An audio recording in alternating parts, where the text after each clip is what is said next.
finalmente eu terminei todas as missões do GTA V, as interrogações, tudo. Meu Deus, mano, eu tô muito feliz. Meu Deus do céu, velho. Pega um salgadinho.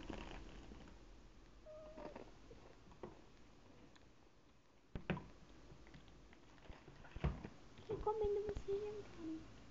Você precisa de 3 dias pra terminar a missão. Todas as missões deles, as interrogações. Eu fiz até uma missão secreta que tinha no GTA. Eu achei que era cagada. Meu Deus do céu. Baby. Como qual é o nome? Michael tá. Por causa disso. Meu Deus do céu.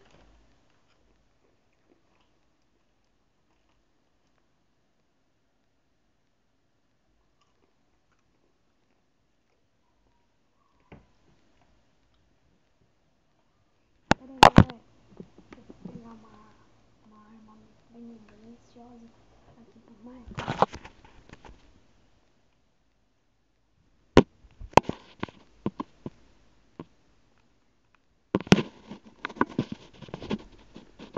Tá difícil. Isso é isso, galera. Vai lá, falou. Fui.